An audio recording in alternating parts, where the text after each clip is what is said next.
Pues sí, realmente ha sido una discusión que yo creo que llevamos 7 años, pero no nosotros. O sea, desde los años 50 que Osborne describió la famosa banda, que si alguna fuera esta banda la veríais aquí. Aquí lo que hemos hecho es quitar toda la fascia profunda, ya ven la coloración del músculo y vemos el nervio cómo aproxima la esquina posteromedial del codo, se mete por debajo de esta banda y a continuación la podemos ver cómo pasa entre las dos cabezas del flexor cubital del carpo para profundizar bajo el vientre muscular del mismo. Aquí está, perdón.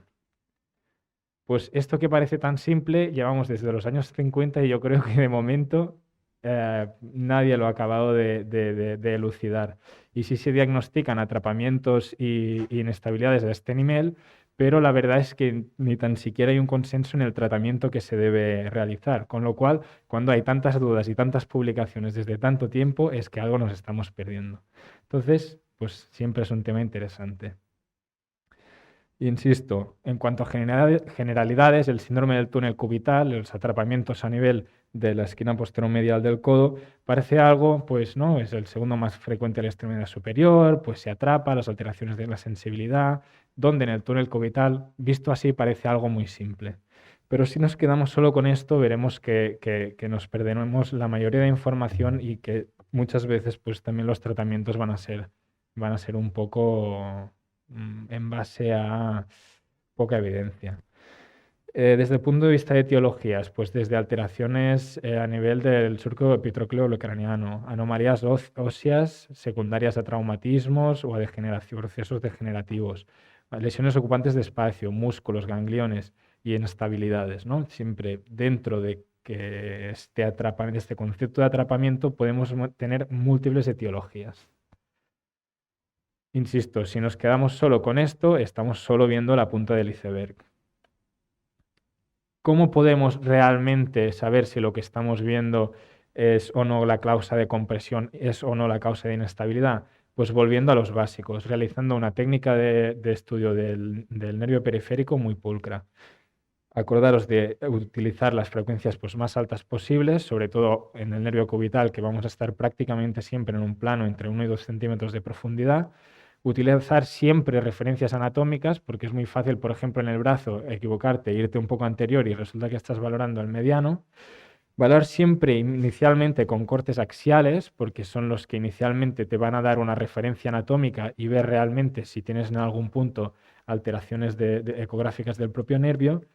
Siempre comparar con el contralateral, valorar todo el trayecto del nervio, empezar la exploración en la parte más proximal y seguir el nervio hasta la parte más distal antes de focalizar en el punto de sospechada compresión o inestabilidad, y valorar siempre en estático y dinámico. Acordaros que el cubital, pasando por detrás del codo, solo la pura flexión fisiológica lo va a someter a estrés de compresión, de tracción, de distracción y de fricción, con lo cual, si no valoramos el nervio cubital especialmente en dinámico, nos perderemos muchísima información.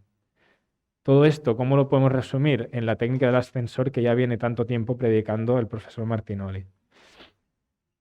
¿Qué nos tenemos que fijar? Pues en este primer escaneo rápido de todo el nervio, pues en el tamaño del nervio, en la localización, si es la localización habitual o es una localización anómala, en asegurarnos que las frecuencias y los focos del ecógrafo estén bien distribuidos, la distancia siempre del origen a la inserción, del origen a las ramificaciones terminales, a parar cierta tensión donde vaya a haber bifurcaciones y sobre todo variaciones pues, que puedan haber entre individuos, como por ejemplo en el nervio mediano bífido que antes nos estaba mostrando el doctor Sautini.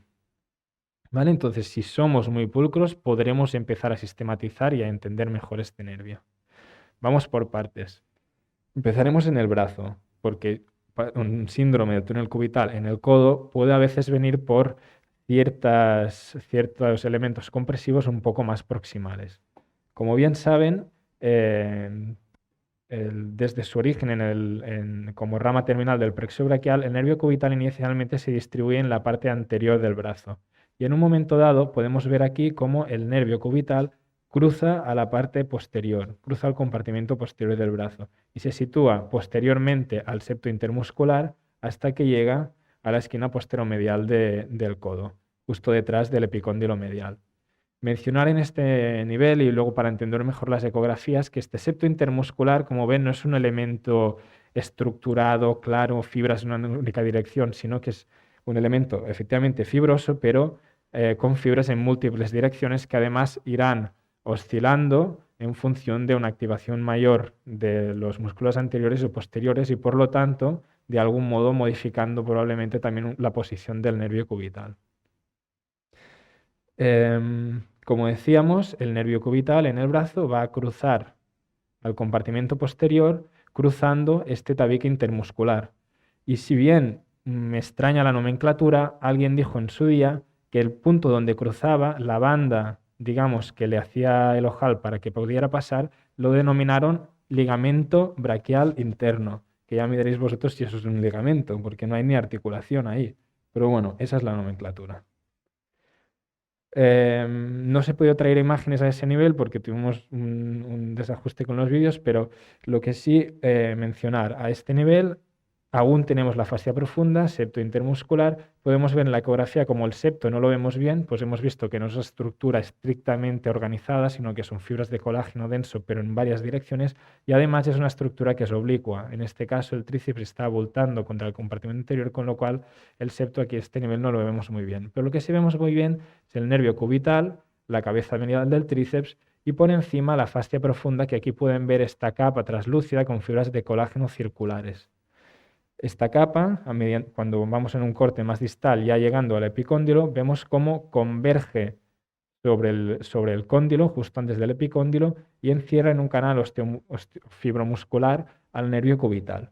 Fijaros también que en este caso es un poco más gruesa la fascia a este nivel que no lo es al nivel más proximal. Y esto de aquí, aunque no puedo certificaros que lo sea porque no tengo esta disección como tal, pero engrosamientos a este nivel es lo que se le ha denominado históricamente como la arcada de Struders. Refuerzos de la fascia profunda o engrosamientos entre el cóndilo medial y que bypassan el nervio y se insertan o recubren luego la cabeza medial del bíceps. Este sería un posible punto de compresión según descrito en literatura, pero como ven aquí el nervio es completamente normal. Bien, otros apuntes a este nivel. Ahora hemos quitado la fascia profunda. Ven que la coloración del músculo cambia porque hemos quitado la fascia profunda. Pues aquí Tubbs y colegas lo que hicieron fue buscar otros elementos compresivos a este nivel. Y levantando la fascia profunda vemos como una especie de refuerzo paraneural, como una especie de cicatriz blanda, que de algún modo también bypassa entre el septo intermuscular y el tríceps braquial, pero en este caso conceptualmente, por no formar parte de la fascia profunda, no sería exactamente lo mismo que una arcada de Struders. Lo que veríamos profundo a la fascia profunda, pues es engrosamiento paraneural. Ellos lo proponen como elemento compresivo. Aquí sí tienen una imagen de cómo el nervio está cruzando el ligamento, supuesto ligamento braquial interno, que no es más que el punto donde cruza de anterior a posterior el septo intermuscular interno. Y luego ellos mismos en cadáver veían algunos nervios que discurrían un trozo por dentro del propio septo, incluso adentrándose, viajando por dentro y no superficial al tríceps braquial. Todo esto de nuevo, ecográficamente, hablando con el doctor Palau, ayer con el doctor Zautini, con Sever, así, pues vimos que realmente puedes ir intuyendo engrosamientos, pero de ahí a que den patología, eso es otra historia. Ahí ya lo siento porque no tengo más imágenes de momento ecográficas. Entonces, empezar el escaneo para descartar por lo menos que no tengamos una arcada de Struders o un engrosamiento paraneural proximal al codo y que nos pueda luego dar también un síndrome del túnel cubital. Vamos al CODE, donde propiamente se ha siempre fijado el foco de esta patología. Realmente ya lo proponían las guías de la SSR en el 2009 y es un approach que luego se ha ido madurando. Lo que se propone es valorar el codo y la neuropatía del cubital separando anatómicamente la esquina posteromedial del codo en 3 niveles. 3 niveles a partir de aquí, trazando líneas proximales y distales entre el epicóndilo medial y el olecranon. Vemos aquí el nervio, la cabeza medial del bíceps y las dos cabezas del flexor cubital. Apuntar también que a veces se habla mucho de la aponeurosis en el codo del flexor cubital, pero si se fijan en esta imagen, la aponeurosis es esta parte blanca, es longitudinal a los vientres musculares, como es lógico, y además ni por asomo se acerca al canal epitrocleocraneano, ni se acerca al codo. Estas aponeurosis están mucho más lejos y son longitudinales, con lo cual que esto compriman al nervio en contacto directo, yo de ahí, ya de entrada, lo pongo sobre la mesa, lo veo difícil. La cuestión, volvemos a los niveles, tendremos un nivel proximal, otro propiamente a nivel que caerá encima del surco epitrócleo-craneano y por eso, da nombre a este nivel, y el nivel 3 que sería ya propiamente en el flexor cubital. ¿Qué pasa? Aquí vemos que en el nivel 2 hay una estructura conectiva que parece más bien laxa, pero si doblamos, pasamos de 90 grados a flexión completa, vemos que la anatomía del nivel 1 no cambia mucho, la del nivel 3 no cambia mucho, pero sin embargo, en el nivel 2, este tejido conectivo que aparentaba laxo y poca cosita, se ha tensado y literalmente tiene el aspecto de un retináculo como podría ser el del túnel carpiano. Así, la parte más proximal de la fascia profunda se mantiene laxa. Esta parte de la fascia profunda, la que puentea el epicóndilo y el olecranon, se tensa enormemente, justo proximal a las dos cabezas del flexor cubital. Y aquí, en este punto, es donde las estructuras mioconectivas se conforman como el túnel cubital. Esto sería la entrada y a partir de aquí la parte más proximal, la parte más distal en profundidad. El nervio profundiza este nivel.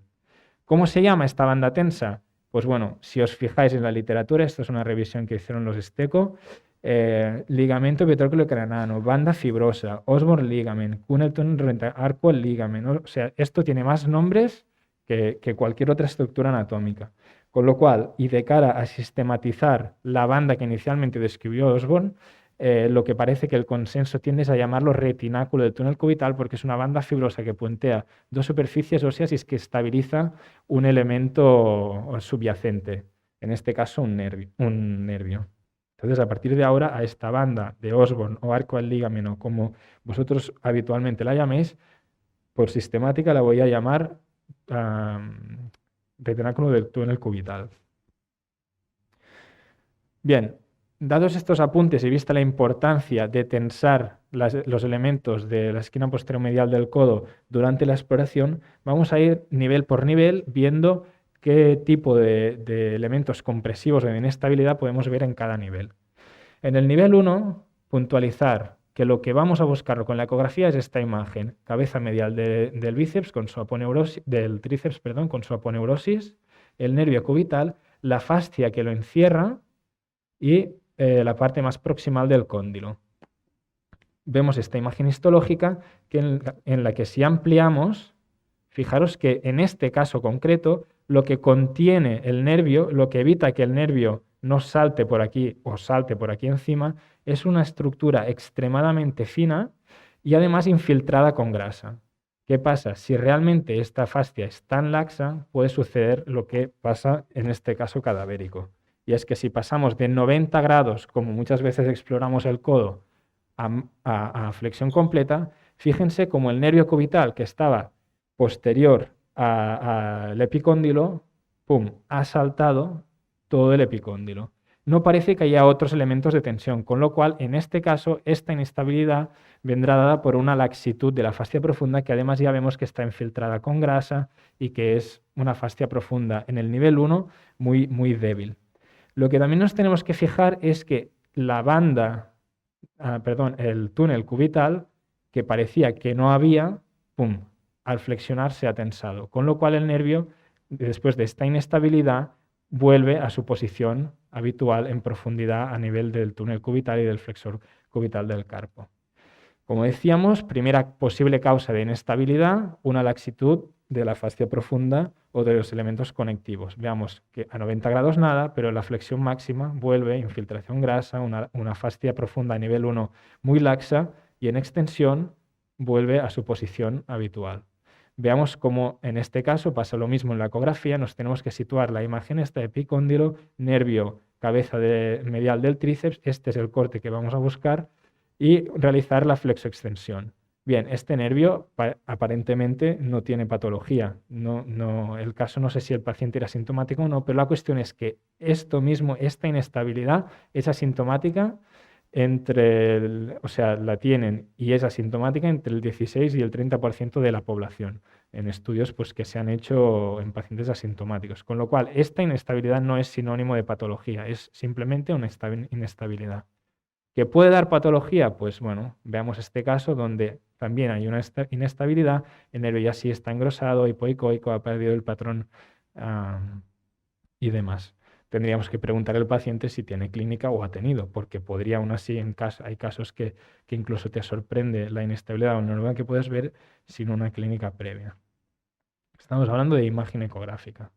Más causas de inestabilidad, que no sea un problema de laxitud de la fascia profunda, sino que sea un problema de desplazamiento por parte de la cabeza medial del tríceps braquial en flexión. Empuja el nervio y este salta por delante. Veamos el diagrama, flexión, first snap, primer crujido, no, primer chasquido, y si seguimos flexionando, un segundo chasquido cuando salta la cabeza aberrante del tríceps medial.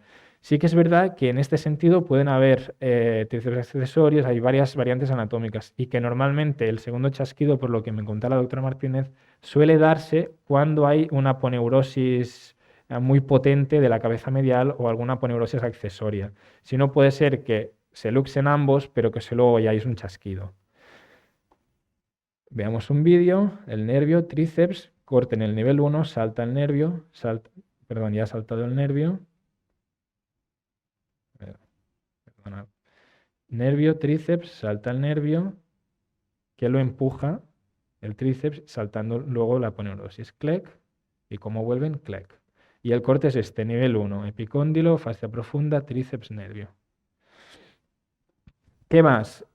¿Puede ser que esta cabeza empuje al nervio sin llegar a desplazarlo? Sí. Tendría el mismo síndrome del sniping tríceps, pero en este caso no hablamos de inestabilidad, sino de compresión. Una compresión que, como pueden ver en estas imágenes estáticas a 90 grados o en una posición más de extensión o en flexión, realmente deforma el tríceps del nervio contra el epicóndilo, ya siendo un nervio que se ve ecográficamente por lo menos tocadito.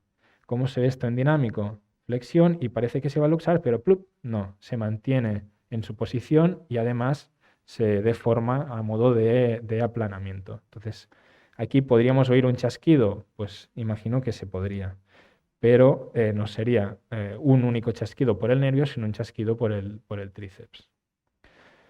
Hablando de neuritis friccional, que es otro concepto que históricamente se ha hablado mucho. Si hay tantas inestabilidades y tantas zonas sintomáticas, el hecho de una neuritis friccional pues debería ser más frecuente, ¿no? Lo que sí es cierto es que si tenemos una inestabilidad asociada... ¿se ve el rato, no? ¿Ahora? Opa.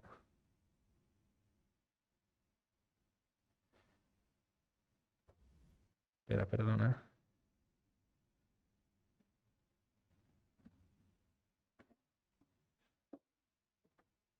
Bueno, no sé si me estoy pasando un tiempo como habitualmente, pero más rápido estoy hablando, ¿no? Vale, ya está. Entonces, aquí lo que vemos es el nervio saltando por encima del epicóndilo, pero un epicóndilo que ya vemos que tiene alteraciones corticales, con lo cual nervio engrosado, ¿no? Y estas alteraciones, pues sí que aquí una neuritis friccional podría entenderse mejor, no solo en la inestabilidad, sino las irregularidades en el propio epicóndilo. Además, en procesos de artrosis hay un aumento de tensión por la propia contractura en flexión, con lo cual ya no es solo una inestabilidad, es una inestabilidad asociada a una contractura en flexión asociada a irregularidades de la cortical, como es este caso. Otro caso, y este es mi codo, tuve una avulsión del epicóndilo medial en su día, entonces vemos que en este caso la inestabilidad secundaria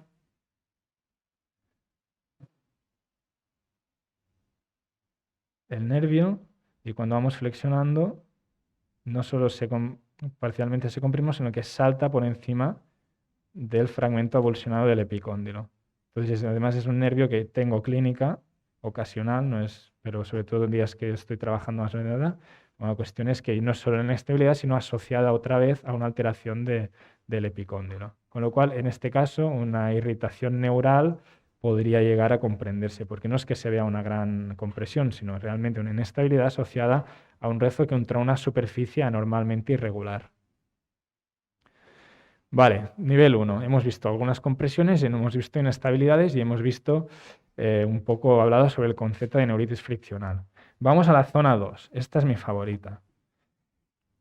Este es probablemente el primer estudio que mostraba una imagen disecando todas las estructuras conectivas en el nivel 1 y en el nivel 3. Veis aquí las dos cabezas del flexor cubital y aislando lo que es el retináculo del túnel cubital, es decir, la entrada al túnel cubital. La histología que mostró una banda fibrosa tan organizada que ellos propusieron llamarlo ligamento.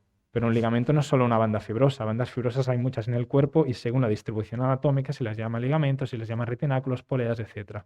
Con lo cual sí que es una banda muy potente y por lo tanto capaz de generar compresión, imaginamos, a algún nivel. Vemos algunas imágenes comparativas y aquí sí que tenemos que ser estrictos buscando el epicóndilo, imagen de sección, y el olecranon y situando la sonda realmente en este plano viendo la articulación también. Si lo hacemos así, estrictamente, y buscamos esta imagen y somos pulcros, veremos la banda, la fascia profunda, cómo se tensa, que a este nivel ya hemos dicho que le llamamos retináculo del túnel cubital, el nervio, como incluso se ve un cierto aplanamiento del mismo, que es fisiológico, y el ligamento, el componente posterior del ligamento colateral medial. Vemos aquí el ligamento, el retináculo y el nervio. Como en flexión disminuye el espacio, aumenta la presión. También hay varias publicaciones que lo han cuantificado. Lo que es cierto es que esto lo tiene todo el mundo, con lo cual, si esto lo tiene todo el mundo, el nervio, el retináculo y el ligamento, y todo el mundo flexiona el codo, ¿por qué no hay más neuropatías compresivas únicamente por este mecanismo axial? Vamos a ver si lo desgranamos. Aquí imagen preciosa en quirúrgica, vemos el nervio, cómo se acoda en el epicóndilo en el nivel 1 y en el nivel 2 cómo se adentra profundo a este retináculo. Imagen histológica. No. Bien, hemos visto anatomía, vamos un poco a hablar del nivel 2. ¿Qué pasa en el nivel 2? Lo mejor, por lo que a mí me han convencido, es empezar la exploración en extensión porque es mucho más fácil y además porque puedes ver alteraciones en el nervio y luego ya puedes, mediante otros cortos o maniobras dinámicas o flexión, focalizar sobre la zona que quieres estudiar. Vemos aquí ya un nervio engrosado que luego ya recupera parcialmente por lo menos el diámetro y no tanto el patrón fibrilar. Vemos cortes transversales, uno a un nivel más proximal. Si vamos más distal, ya a nivel del túnel cubital, donde se postulan las compresiones, vemos un nervio totalmente chafado y aplanado. Entonces, esto es una alteración que obviamente a lo largo del tiempo, si hay un cambio de la morfología crónica de ese nervio, como es en muchos casos el nervio cubital, pues aunque elimines el elemento compresivo, puede ser que la deformidad o la morfología también se mantenga, que comentamos también con Silvia. Entonces, por lo menos esta primera exploración nos ayuda a situarnos y a decirnos que este nervio tiene signos de que no está bien. Otra vez, es la misma imagen que antes, olecranon epitróclea, vemos el ligamento, el retináculo y cómo mediante la flexoextensión el nervio se va chafando un poco, pero pues parece que va respirando. La misma, ahora un clip, fijaros ahora cuando flexiona, flexiona, flexiona, flexiona, como a este nivel se constriñe en la entrada entre la cabeza del tríceps y el retináculo. Y aquí hay una compresión, parece. Parece porque en extensión vemos el flexor cubital, vemos en el extremo la banda, el retináculo, perdón, y el nervio alterado debajo. Pero si no flexionamos, no vemos cómo realmente lo está comprimiendo. Ahí estamos de acuerdo, ¿no? Vale. Por lo tanto, importancia no de quedarnos solo en el corte transversal, porque todo el mundo se le va a chafar un poquito el nervio, sino también buscar maniobra dinámica longitudinal para ver si esta compresión realmente tiene una consecuencia a nivel de la entrada del túnel. ¿Vale? Más imágenes. Aquí otro vídeo que es espectacular porque aquí el equipo de Doctor de la Fuente quitaron la fascia del nivel 1, del nivel 3, las dos cabezas del flexor, y fijaros cómo con la flexión máxima es que no es que comprima el nervio, es que aquí lo veis rojito, ese color vital que tanto nos gusta, y aquí está blanco. O sea, realmente no hay duda de que no son las cabezas del flexor, sino que quien lo comprime aquí es el retináculo en la entrada del túnel, ¿correcto? Imágenes ecográficas, volvemos a ver esta forma, esta indentación, el plano, y a medida que flexionamos, ¡pum!, como otra vez ñac, engancha aquí al nervio. ¿De acuerdo? Hasta aquí más o menos lo veis organizado, entiendo, ¿no? Porque así yo también lo pienso, pero porque os lo he vendido. Vamos a ver, vamos a hacer una prueba de fuego. Aquí, ¿qué veis? Estamos en nivel 1, ¿no? Epicóndilo, la fascia, el nervio, que ya se ve un nervio tocadito, tríceps. Y el nervio está tocado, está engrosado a este nivel, ¿no? Y el paciente tenía clínica compatible. ¿Quién cree que es una inestabilidad? Levantar los brazos, venga, mojaros. A ver, aquí veo por lo menos 3 manos que no es una inestabilidad. A ver, ¿es una inestabilidad o no esto? Vale. Entonces ya hay discrepancia en una imagen que yo creo que es bastante clara. Bien. Pues bueno, inestabilidad, la mayoría habéis dicho, nos quedamos con inestabilidad. O sea, este por consenso le tocaría una transposición. Vale. Venga, otro vídeo. Otro caso. ¿Vale? Esto es longitudinal, un corte longitudinal, el que veíamos antes, que os he enseñado. Aquí tenéis el flexor cubital, el retináculo en un corte transversal, y el nervio que vendrá de abajo. Este es otro caso.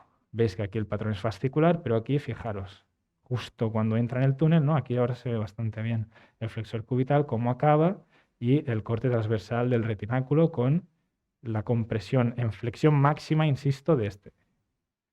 Otra vez, inestabilidad, compresión, ¿o qué pasa aquí? ¿O es sano esto? No es patológico, ¿qué creéis? ¿Quién cree que se está comprimiendo el nervio aquí?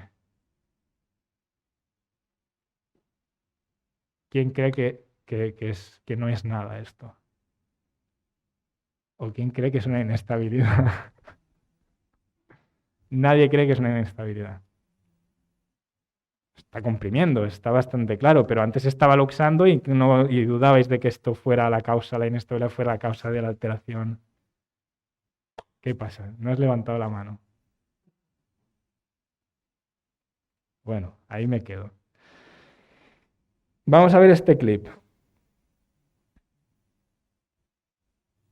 ¿Vale? Es un nervio que tenía clínica, que está alterado. ¿Esto qué es? ¿Una inestabilidad o una compresión? Es nervio patológico. El nervio está totalmente luxado por encima del epicóndilo, pero si miráis aquí con esta imagen ampliada, fijaros a este nivel la compresión en el retináculo. O sea, imagen en el nivel 1, inestabilidad, imagen en el nivel 2, compresión. Pues bueno, os diré que el caso de antes es el mismo paciente. Con lo cual, si solo le haces la ecografía en el nivel 1, puedes caer en el error diagnóstico de dejarlo como inestabilidad, neuritis friccional. Bien, si solo haces el corte en el nivel 2, te puedes quedar con la idea compresión a nivel del retináculo, neuritis compresiva o neuropatía compresiva. ¿Vale? Siempre, y esto nos lo han repetido hasta la saciedad todos los ponentes, hay que explorar a todos los niveles. Y que te encuentres un hallazgo patológico no quiere decir que no haya otro a otro nivel. ¿De acuerdo? Entonces, y ahora sí me estoy pasando. Creo que te estás emocionando y has frenado. No, ya creo que no. ¿Vale? Entonces, el kit de la cuestión es valorarlo a los dos niveles y seguir un poco investigando cuál es el verdadero patomecanismo de la neuropatía a este nivel. Lo que está claro es que como más se luxe hacia anterior, y fijaros que si esta angulación cambiara en esta dirección porque estuviera más luxado, más luego sería la compresión a nivel del retináculo. Y que si esta superficie es plana y no hay irregularidades óseas como hemos visto antes, no hay una... Hombre, pues yo por lo menos en este caso me descompraría por una neuropatía compresiva al nivel 2, pero causada por una inestabilidad en el primer 1, en el nivel 1. ¿Me explico? ¿Vale? Pero bueno, eso no está publicado. Ahora no me lo robéis. No es broma. ¿Vale? Entonces, otros elementos compresivos en el nivel 2, el anconio petroclear, que no me voy a extender más porque simplemente es ver un vientre muscular independiente del tríceps y que además las fibras musculares van perpendiculares, con lo cual si lo veis donde tendría que estar el retináculo, veis este mazacote, pues lo mismo. Algunos dan clínica, algunos no, y lo que se postula es que si depende del tamaño incluso podría dar clínica en extensión, ya ni siquiera en flexión, pero bueno.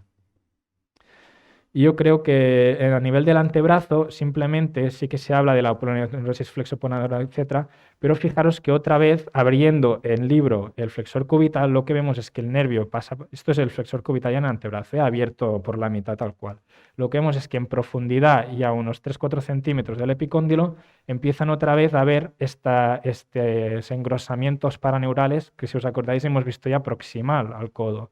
Entonces sí que se postula que en algunos momentos estas bandas pueden engrosarse y comprimir al nervio incluso de forma dinámica por traccionarlo. Pero más que una aponeurosis, ya veis que es puramente pues como la membrana vastoaductora en el canal de Hunter, pero a este nivel. Aquí una imagen, un corte seccional. Yo creo que no me voy a alargar más. Perdón, que me he pasado de largo. Con lo cual, desde el punto de vista de tratamiento y por resumir, el planteamiento y la duda que se nos planteaba al principio, estamos hablando de inestabilidad o compresión, seguimos sin tener un claro consenso. Es decir, no se sabe todavía claramente si la movilización del nervio o la descompresión del nervio tienen que ser simultáneas, si hay que potenciar una sobre la otra. De todas maneras, lo que está claro es que la mayor parte de los autores, ya con todos estos conceptos mixtos de inestabilidad y de compresión, se decantan claramente por la descompresión. Se están viendo muchísimos casos asintomáticos desde el punto de vista de inestabilidad que no tienen ningún tipo de problema. Son explorables buenos resultados con las dos técnicas, pero especialmente cuando se hace una descompresión, que lógicamente es mucho más sencillo, y más aún viendo estas imágenes, ¿no?, donde realmente lo que está pidiendo a gritos aquí el nervio es que se corte esta cinta. Cuando hicimos esta intervención, el asistente, el ayudante que teníamos, otro traumatólogo, me decía, pero ¿quieres cortar ya esta tira? Porque me está poniendo nervioso, porque hicimos la foto y realmente nos costó bastante la propia disección. Las opiniones... Sí. Cuando me mandaste el vídeo se oye de fondo. ¿Cómo va a ser esto una inestabilidad? Con lo cual, condicionar y asociar siempre las opciones quirúrgicas a los factores fisiopatológicos, entendiendo sobre todo el concepto de la compresión. La descompresión debería actuar especialmente y sobre todo sobre la banda o sobre el retináculo de Osborne o el retináculo entre epitrócleo y olecrano en el túnel cubital. Y generalmente por seguridad ya lo prolongamos proximal y distalmente, aunque el elemento principal sea el propio retináculo, y generalmente nos desplazamos distalmente por seguridad hasta la aparición de la primera rama motora del nervio cubital. Habría que tener y hacer estudios comparativos haciendo solo la sección del propio retináculo y nada más. Desde el punto de vista de estudios, ya desde el 2010 se encuentran y se empiezan a encontrar estudios de hipermovilidad del nervio en un 37% de los pacientes y un 7% de luxaciones, que no conllevaban claramente sintomatología. Generalmente estos nervios hipermóviles no están asociados directamente con sintomatología, son más frecuentes en jóvenes y en mujeres. Y no hay, a pesar de que no hay consenso sobre qué pacientes necesitan una transposición nerviosa, estudios ya cada vez más frecuentes hablan de que no hay diferencias entre el tratamiento de la descompresión pura o de la descompresión asociada a una transposición.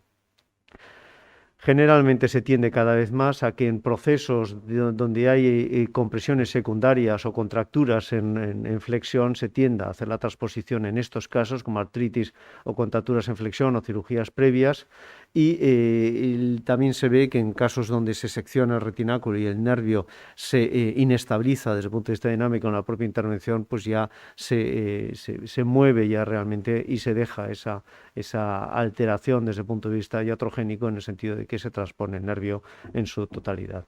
La transposición intramuscular, que se ha postulado también durante muchos tiempos, cada vez se está desechando más, y la epicondilectomía parcial también, porque produce claramente dolor, porque hay estudios, especialmente el de Buckley en el 2013, que ya la descartan de entrada. En resumen, la ecografía técnica de elección para la evaluación del nervio cubital en el codo. Importante conocer la anatomía, especialmente el dinamismo de este nervio, por todo lo que nos explicó de forma magistral Marc.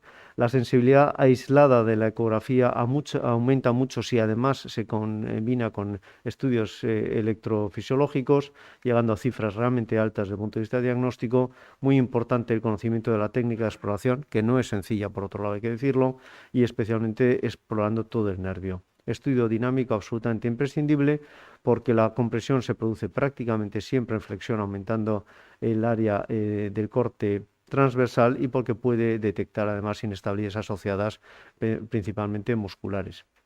Se utilizan actualmente ya sistemas de medición que se recomienda desde el punto de vista de diferencias de cortes axiales, y tener también en cuenta que además puede haber múltiples zonas de compresión, por lo cual la ecografía nos permite acercar un poco el lugar de atrapamiento del nervio. En caso de inestabilidades diagnosticadas en la prueba dinámica, es cuando ya tendemos, si hay una clara inestabilidad y una luxación completa del nervio, a realizar directamente la transposición. Muchas gracias.